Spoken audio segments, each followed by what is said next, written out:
Good evening, and thank you for being here and showing the interest in the Commonwealth and our future. It's my honor tonight here to welcome Governor Kaine, Senator Ed Hawks in the audience, and local elected officials from Fredericksburg, Spotsylvania, Stafford, Caroline County, and it is an honor to welcome you all here tonight. This is America's most historic area. We intend to keep making history. We've made a lot of history, but we've got a ways to go. And this, as our city manager, this area, as our city manager says, is where Norva meets Rova. Northern Virginia meets the rest of Virginia. And we've got the problems of both in regards to transportation. And this is an honor to introduce Governor Tim Kaine. I've had other occasions to be in meetings with him, and I've been impressed by his vision on the quality of life for the Commonwealth of Virginia.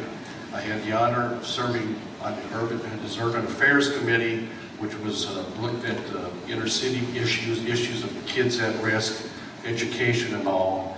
Then I had the honor of him coming up here to acknowledge Fredericksburg's great contribution to the Chesapeake Bay Area, the Commonwealth, our land we put into easement, and he's dedicated to the ecology and preservation of the great scenic parts of Virginia. He also shows his vision by being worried about the future of the economic conditions of Fredericksburg and the quality of life of our transportation system. Day to day, we see this here, the problems, and they're getting worse. People aren't going away. Portsmouth and the Hampton Roads area are on the verge of becoming the greatest container ship port in the East Coast. There's other manufacturing concerns coming up, but our aging infrastructure of our transportation is going to be like a kudzu weed. It's going to strangle our economic future unless we have visionary leaders like Governor Kaine, and they have to be listened to. And I have to say, in Fredericksburg, we're independents, and we're going to stay that way because our potholes are not Republican or Democrat potholes. But my sainted grandfather would be glad to hear the statement that men like Governor Kaine and Mark Warner are turning me into a Democrat on a state level.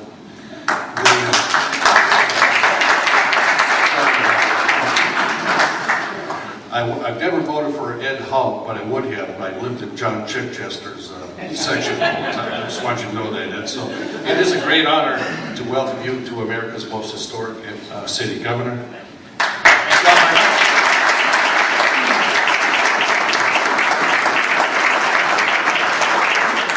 Boy, Mr. Mayor, that is unexpected introduction. I love being here with you. Fredericksburg's a beautiful community and a lot of good friends in this room and new friends, and we're going to have a good dialogue tonight. I want to acknowledge all the local officials who have come from the regions that the mayor mentioned earlier. I appreciate you being here. In local government, it's almost always a meeting night somewhere, so you've had to scramble calendars to come, but I appreciate that you've come. You know how important this is. And then two members of the legislature, Senator Houck, who works diligently for this region in the Senate, and then Delegate Cole, who works very diligently. Well, Mark, I'm really happy that you're here. And I don't think I've missed other legislators who are here, but very glad to have you both to talk about this important topic. Before I do, I'm going to re-stress some housekeeping. I think folks from my staff made announcements at the beginning about constituent services in the Treasury office, right? So I have constituent services in the back of the room. When I am done making a presentation, I'm going to open it up to questions. Some of you might want to ask a question, but instead of asking it in front of a group, you might just want to raise it individually, and that's why I have constituent services here, either about transportation or about anything else.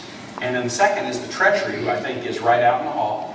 Unclaimed property. 1 in 7 Virginians has the state holding property for you. And this is my 20th town hall meeting since the legislature adjourned in March. And we've given out $51,000 of unclaimed property back to people who attended these meetings. So 1 in 7 of you, if you get in the line out there, you're going to walk away with a smile on your face. In fact, when I got elected governor, before I was sworn in, I went through the Treasury office and they said, "Governor, you have unclaimed property." I said, "I don't even know what that is." And they said, "Well, let's check." And they ran my name through the system, and I ended up walking away with a $700 check. And it was right before Christmas, so it was perfect. You won't walk away with a check tonight, but you will walk away with a check in the mail, as they say. But I would encourage you to do that before you go. Transportation, that's what this meeting is about. And as I say, this is my 20th town hall meeting. 10 I had in March and April about all topics, including transportation. And we talked all over the Commonwealth to folks about the need as they saw it and the challenges that they saw. I rolled out a transportation proposal on May the 13th, and this is my 10th meeting since then to talk about the specifics of a proposal. A proposal that I will acknowledge up front is not perfect. There's no such thing as a perfect proposal.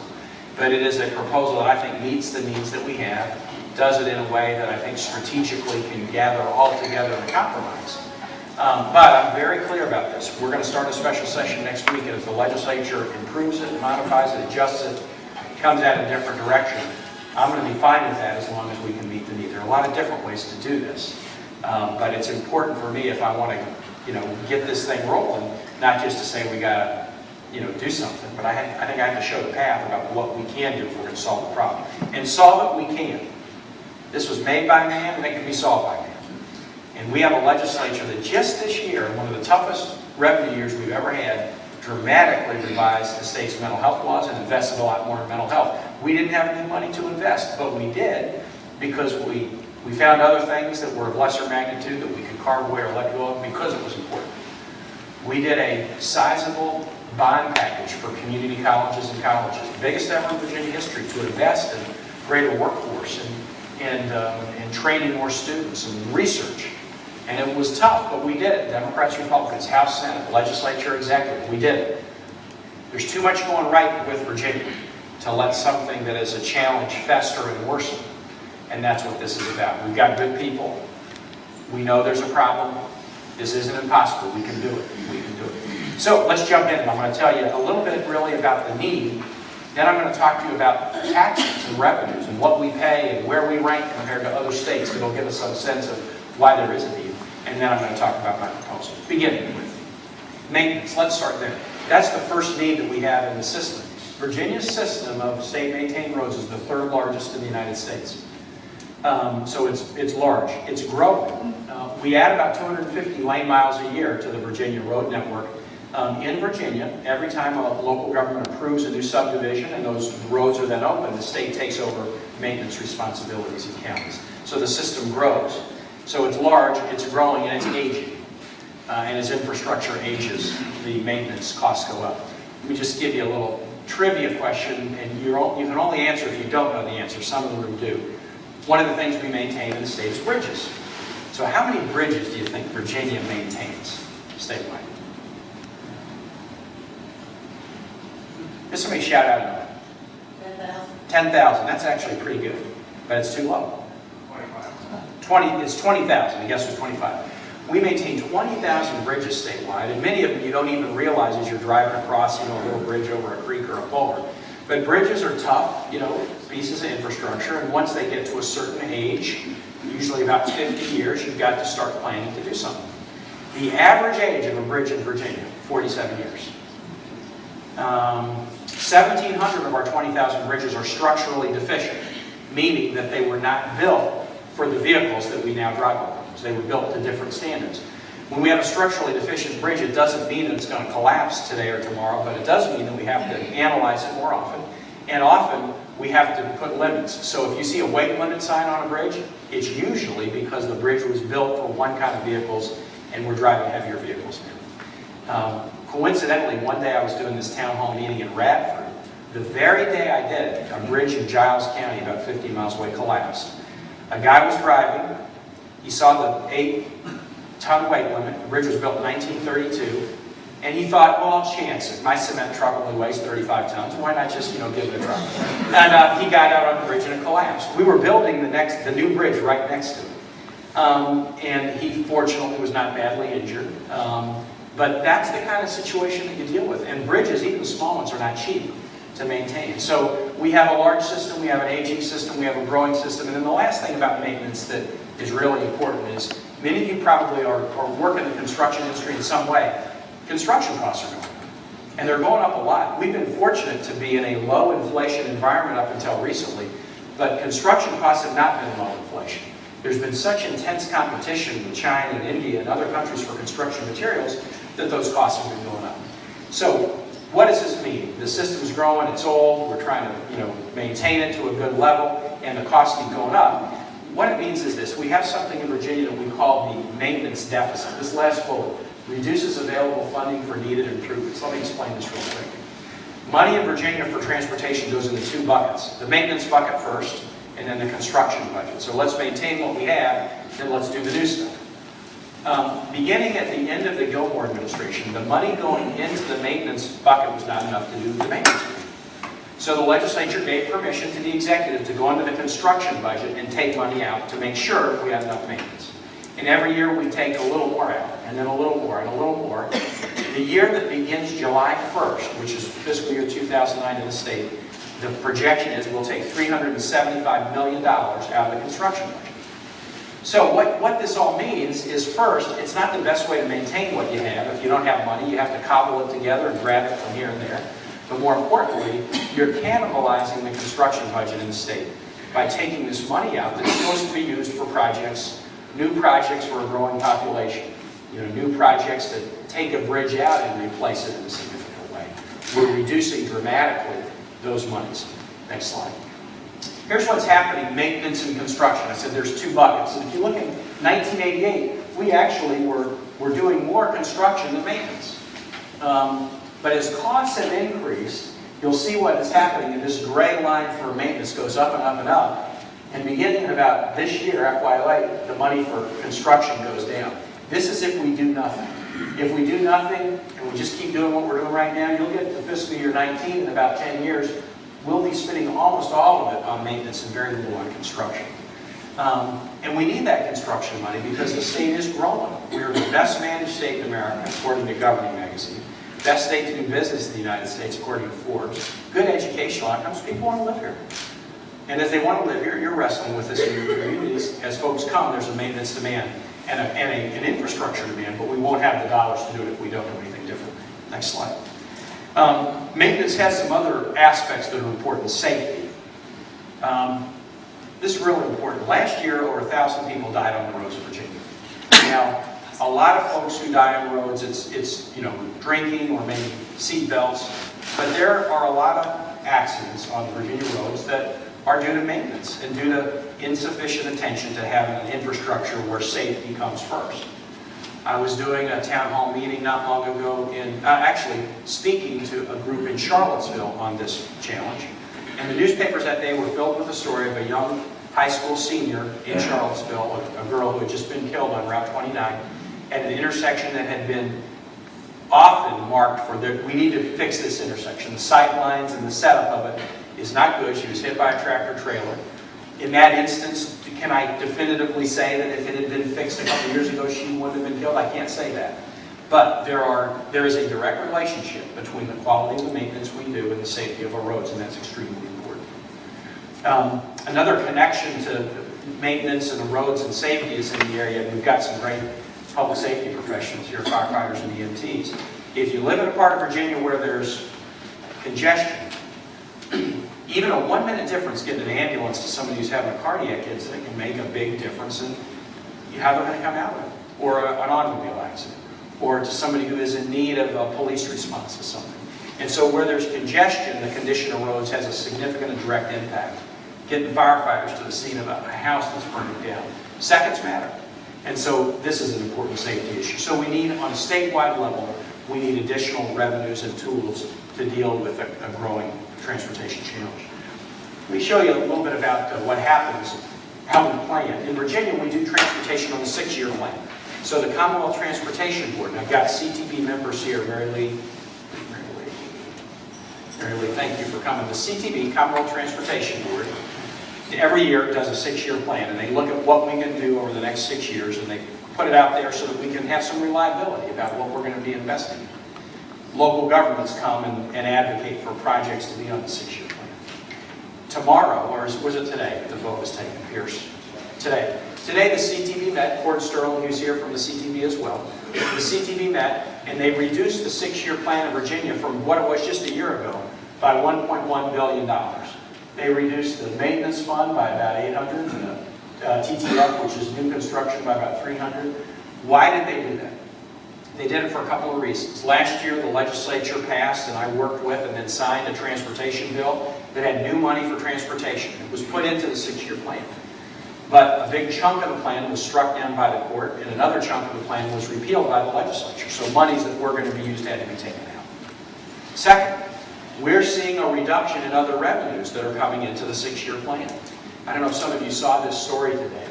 Americans in the 6 months between November 1 and the end of April drove 30 billion less miles than 1 year ago because of gas prices. Gas prices go up, people figure out a way to drive a little bit less. 30 billion fewer miles affects the gas tax revenues that are coming into the system. So the combined effect of that means growing, thriving state, growing maintenance challenges, but over the next 6 years our revenues are declining, we expect by $1.1 billion. That's a recipe for real trouble. Let me talk about the least popular topic I'm going to talk about, which is taxes. Because ultimately, really what this is, and it's not all about dollars, but a lot of it is, it's about what are we willing to pay for?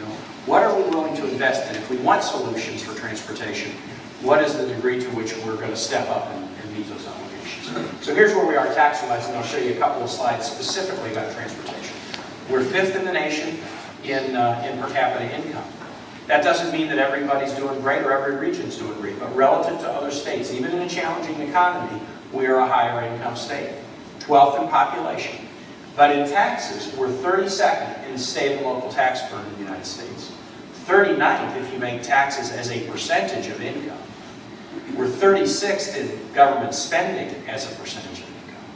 So we are a state that has a relatively high income, but a relatively low tax burden. And I like that. And I bet everybody in this room does. I want to be a state where we're higher on the income side and lower on the taxation side. But that doesn't mean that we shouldn't look squarely at what we say our needs are and then figure out how to finance them. What it means at the end of the day is that we rank near the bottom when it comes to the percentage of our income that we spend on transportation. I showed you we have a need. I'm going to show you now why we have a need, and it's because of the way we finance. Next slide. There are 3 major taxes that all states use to fund transportation. And they use them in different methods and ways, as I'll show you, but they use the same 3 all across the country. It's the sales tax on autos when you buy a vehicle, the general sales tax, and the gasoline tax. And I'll show you where Virginia is relative to other states. Motor vehicle sales tax. The U.S. average is about 4.6%. Virginia is one of the blue states. We're one of the 10 states with the lowest auto sales tax rates. We're at 3%. The general sales tax in Virginia on a computer or a Bic pen or clothes is 5%. We set autos at 3%. So we set this very crucial tax significantly below the national average. What's the difference between Virginia and the national average? If we just set it at the national average, what would that mean? Well, if instead of 3% Virginia, we set it at 4.6%, that would be an additional about $350 million a year that we would have to use for transportation. So that's the first tax. Second one is the sales tax. The sales tax is 5% on everything. We don't use all the sales tax on transportation, but we do earmark a portion of transportation, and most states do the same thing. National average sales tax, 6%. Virginia is one of the 7 or 8 states in blue that are the lowest in the nation, where it's 5% or less. So we set the sales tax 1% below the national average. What does that mean? If we just set our sales tax at the national average, that would be another $1.2 billion a year for transportation or another key priority. So we set the vehicle sales tax significantly lower, and we set the sales tax lower. Let's get to the gas tax. The gas tax is the one that is probably that we most rely on, and other states do too. This chart shows you what is the combined federal plus state gas tax in all the states.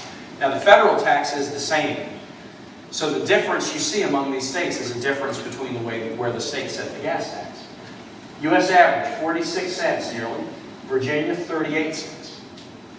Again, if you look at the blue, we're probably one of the, now it's not just 5 or 10 states, it's more like 15 or so, lowest in the nation. But we're significantly below the national average, and that is because of the way we set the state tax, less than the average of other states.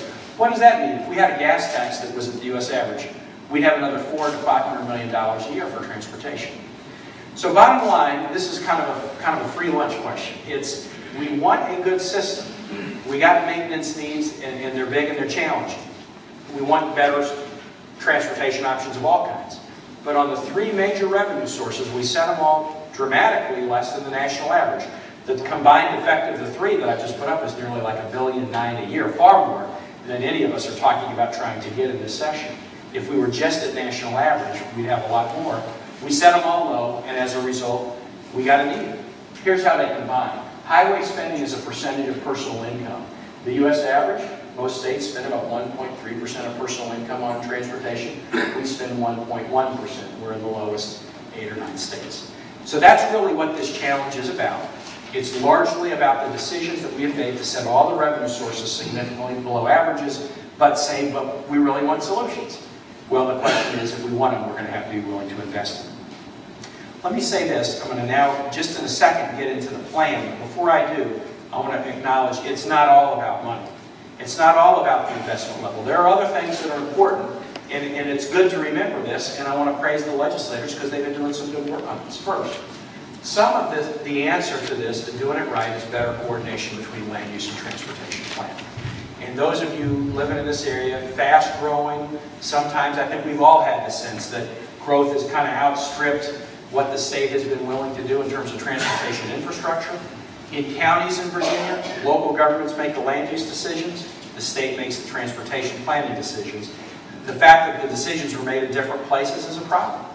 And we got to harmonize them better and work to give local governments more tools to deal with land use issues. And I just put up a bunch of items up here. The legislators in both parties, both houses, in the last few years have done some really significant work in greater land use management tools to try to connect land use and transportation planning. That's an important thing. Second, another area where it's not about money, I guess it is kind of about money, but rather than new money, it's about using the money you have and using it in a good way. You know, we have to be able to do that. When Governor Warner was elected, he did this study of VDOT, and he was shocked, and I think we all were shocked to find, that VDOT couldn't produce a project on time or on budget. And so the on-time percentage was 25%, the on-budget percentage was 50%. And that meant, gosh, the money really wasn't being used in that efficient a way. 6 years later, on-time, on-budget percentage in VDOT is now over 85%. And in those 6 years, we've reduced the size of the VDOT workforce by 2,000 people. It's much more efficient with fewer people because we wanted to spend the dollars on, on steel or concrete and not on salaries. So VDOT, and I give a lot of credit to them, they work very, very hard to become more efficient and spend better. And there's more of that we can do. We can always do more, but we've come a very, very long way. Finally, another item that folks will often raise is, hey, don't focus on taxes and fees. Let's use tolls or public-private partnerships. Let's use creative finance. Virginia's one of the leaders in the nation in this already. There are some projects in the state that don't depend purely on taxes, fees, or revenues, but that we can use tolls to fund for new infrastructure. This is a map of Virginia, and the roads that are identified are projects all over the Commonwealth. The insets are Hampton roads in Northern Virginia, where we're using tolls or some kind of a public-private financing measure to finance infrastructure. But this helps us with some of our needs, but not all. You're not going to take that rural bridge that collapsed in Giles County and put a toll on it. There's not enough vehicles that drive across it every day. And so we couldn't use a toll to get that bridge repaired. The basic maintenance needs of potholes, where the potholes not only don't have R's or D's, but you couldn't put a toll booth on a pothole and charge people to drive across it and fill it up. There's a maintenance need that really is not susceptible to tolling. But we do use tolling, and we will, to a significant degree in Virginia. Okay, let me get into my plan, and then I'll run through this quickly and then open it up for questions. As I looked at what we needed to do, I looked at this need, and I said, look, there's a lot of ways to get to the right answer. And as I said, there's no perfect way. But I do know this. I've listened to legislators, talked to them, seen what they've voted on in the past, things that they've been willing to do. And so let me try to put together a plan that meets the need, but does it in a way that respects the dialogue that we've had with the legislators. And so my plan is 3 pieces. Safety first. Let's fix this maintenance deficit. Regional relief in Northern Virginia and Hampton roads. And then what I call transportation change. Recognizing that the world is changing, and just doing the same thing and more of it isn't necessarily the only answer. Safety first. Again, maintain our roads for safety, replace and repair aging bridges. One other safety issue that's really important for the Hampton Roads area is evacuation routes. We know we're going to have weather emergencies, even hurricanes in Hampton Roads. We don't have the evacuation routes we need now. And we've known that for a while. There are 700,000 people that live in Hampton Roads that are very vulnerable to storm surges if there's a Cat 3 hurricane, and we cannot evacuate them to the degree that we need to on the current road network. And so that's something that we have to plan for. So what do I propose to do on the safety side, to do maintenance? I got two things that I'm going to propose that will fill that maintenance deficit that I showed you earlier. The first is I would propose that Virginians pay an additional $10 a year for every vehicle that they have, the vehicle registration fee. That's number one. And second, I would propose to take the sales tax on autos, currently at 3%, less than the national average, less than the state sales tax. I'd raise it from 3% to 4%. If we do those two things, and then we take those monies and we earmark them into the maintenance budget, we fix this maintenance deficit. Next slide. I showed you how the maintenance deficit grew in fiscal year 09, $375 million to nearly $600 million in fiscal year 14. If we do what I have proposed, instead of the red, we'd be up in the blue, actually having a slight surplus. In 2014, we might be back slightly negative again. It's a little hard to do the projections further out. That gets a little hazier. But even if we are, it would be $50 million, not $600 million. So we can better maintain our roads and not cannibalize the construction budgets if we do what I propose. Why did I propose to fix maintenance with those two revenue sources, $10 a year registration, auto sales tax? I mentioned that the auto sales tax was less than the national average, but it was also the case that last year the House and Senate passed a bill. The Speaker Howell was the chief sponsor, House Bill 3202. That bill had a $10 annual registration and a 1% increase in the auto title tax in Northern Virginia and Hampton Roads, in those two regions. Not statewide. My proposal is a statewide proposal. But that bill included both of those revenue sources, and the legislature, both houses, voted overwhelmingly for it. Now, it turned out that that plan was set aside, but my thought was, well, if the legislators were willing to vote for these two revenue sources just 1 year ago to fix the transportation problem, then let me use sources that they had already voted on, and that's why I did it. Second, regional improvements. This is not directly related to Fredericksburg, because the region that I'm talking about is Northern Virginia from Prince William up, and Hampton Roads basically from Williamsburg east. But so many of you commute into these areas and work in these areas and go there for all kinds of things that it is related, I think, to many of you in the room.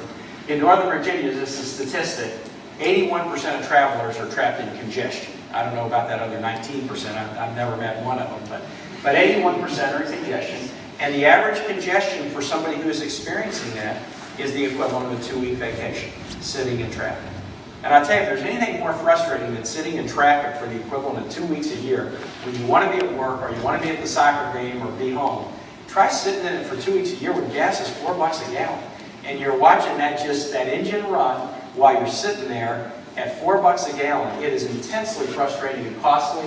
The cost of that at Hampton Roads, it's not as much time, but at Hampton Roads they've estimated that cost of just lost dollars and time at $467 million a year. That's a tax. That's a tax. So what do I propose to do to deal with it? In Northern Virginia and Hampton Roads, again, last year the legislature passed packages that were later struck down, but the package tried to come up with $300 million a year in Northern Virginia, $200 million a year in Hampton Roads for projects that would be designed there, the money would be raised there and stay there. And I propose to basically find the same amount of money for both regions by doing a 1% sales tax in those regions. Not on food, not on medicine, not on autos, it wouldn't be a second 1%. But if you do that regional sales tax in the two regions, you raise enough money to allow the regions to have that amount of dollars that they can spend year in, year out to mitigate against congestion. Third piece, transportation change. I said this a second ago. As we were working on the proposal, something that struck me, and I'm not a genius about this, this would seem so obvious to all of you, it took me a minute to get it. But it struck me that if we're trying to solve this transportation problem going forward, we shouldn't just assume like the world going forward is like the way the world has been in the past. So most of our plans going, in the past have been based on gasoline at $1.50 a gallon or $2 or $2.50. But once gas gets to $4 a gallon, And I have got this kind of sick feeling in my stomach that I bet most of you do too, that it's not going to drop that much. Gas is going to continue to be up there at these levels that we wouldn't have imagined. Once it gets to that level, you got to have a different set of ideas about how you move people and goods. To me, what that means is we've got to be more of an investor in Virginia in rail and public transit. And even some different methods of moving folks around, ride sharing, telecommuting, people in their homes being able to work through internet connections, etc., carpooling. And so what I propose is a transportation change fund. This is the third piece of my proposal. The fund would be about $140 million a year. 3/4 of it would be rail, public transit in these alternate modes like ride sharing, etc. And 1/4 of it would be economic development. So in Wytheville, when they were working hard to try to get a new Gatorade plant to come, Wytheville isn't worried about congestion, but they want jobs. And that's what rural Virginia often is. When they wanted to get this Gatorade plant that they did land, the only way they were able to land it is we had to improve rail access, we had to improve roads. So this change fund, we would put 75% into rail and public transit, but 25% we would put into economic development deals like the Wytheville Gatorade plant. How do I fund the transportation change fund? Well, that's piece 3 of my proposal. There's a tax in Virginia called the grantor's tax. If you sell a piece of property for every $100 of the sales price, you chip a dime into the tax revenues of the state. I would increase that by 25 cents. 25 cents for every $100 and put it into the transportation change fund to use for rail and public transit or economic development. Why did I choose the grantor's tax? Again, because the legislature in House Bill 3202 last year voted for a 40-cent grantor's tax in Northern Virginia and Hampton Roads. That was later then repealed. But if they were willing to vote for the 40-cent grantor's tax in the 2 regions, I felt like, okay, 25 cents statewide, that could accomplish this objective. This is what that plan would do to rail and transit spending in Virginia. The House Bill 3202 last year actually increased our rail and transit spending to a good amount, which is great. We would increase it even further with the proposal I've got on the table. All right, next slide. Remember I showed, and I'm getting near the end here, that's the plan. Got ready to open it up for questions, but if we put the whole plan together, what does it do? At the beginning I showed you how we used to spend more on construction, but then the construction drops to virtually nothing, the maintenance costs go way up. If we do the plan that I proposed, or something like it, instead of the construction costs dwindling to next to nothing, they actually stay pretty high through 2019. We would have the ability to do the construction projects in the communities in this area rather than cannibalizing the construction budgets for ever-increasing maintenance. Next. Last 2 slides. Let me tell you what these are and then I'll open it up for questions. I mentioned to you that the way we do transportation planning in Virginia is through a 6-year plan. And it's a rolling plan. And every year we update it and decide what's on the plan and what's on. This map shows you in the Fredericksburg district of the CTV, we divide the state into districts. In the Fredericksburg district, which includes these various communities, every dot on this map was a project that was on the 6-year plan, a road project that was on the 6-year plan until today. The CTV had to look at the fact that these revenues were falling and change the 6-year plan. So this is the new 6-year plan. And what you'll see is that projects in green, where you see a green dot, that's a project on the list that stayed on the list. Yellow dots, that's a project that was on the 6-year plan before today that is still on the plan, but they had to move it later. It was a delay. So instead of this year, it's maybe 3 years from now. Red dots. All the red dots were projects that were on the list, but that are now off the list. They're not even going to get done anytime in the next 6 years. So if we do nothing, if we come into this special session and nothing happens, all these projects that we're going to get done in the next 6 years, many are delayed and some are limited. If we do my plan, here's what the map looks like. And actually go back and forth. So this is the, if we do nothing, and then here's my plan. So go back once more, do nothing, here's my plan, and leave it there for a minute. You see on my plan, if we do what I have proposed, or something of a similar magnitude, a lot of the projects that were either red or yellow go to green and actually get done. Now there are still some reds and still some yellows because of this decline in the federal gas tax reforms. That has taken money out of the system that we're not going to be able to solve just in Virginia. But there is a pretty dramatic difference between the before and after. if we can do something like what I proposed. Okay, so that's basically the pitch. We have a need. We know how to solve it, which is we have to find dollars to invest if we want to make improvements. There's a number of different ways we can solve it. Here is a proposal that relies upon revenue sources that the legislature has already been willing to vote for that would solve this problem for the foreseeable future. What I would ask you to do is this. When we're done talking, if you really think, hey, you're right, this is something that needs to be solved, just call your legislators and encourage them. Just encourage them. Go to Richmond next week. There's a special session on this very important topic. Don't come home empty-handed. Listen to folks in different parties and different houses and the governor. Put your own idea on the table. Try to find a compromise or a mixture of these plans that would make sense. But don't come home empty-handed. We got too much at stake. No state, no nation can climb into a better economy with a degrading infrastructure. It just doesn't happen. We've got to be willing to make improvements and investments in our infrastructure if we want to be strong. And you know what, if we do, the other thing that will happen is this. All these investments in roads, really, it's hiring people. I mean, they don't happen by themselves. If we do these road investments, it puts people to work with salaries, and we're spending money in communities, and they go to shopkeepers and merchants and contractors that are doing work with VDOT. And those who are working, who get jobs, then spend that money in the community. A program like this that puts significant dollars into transportation can have a significant stimulating effect on the economy at a time when we need it. So, that's the basic proposal, and I would love to answer any questions or hear your comments. I'll just open it up and take them, please, right here.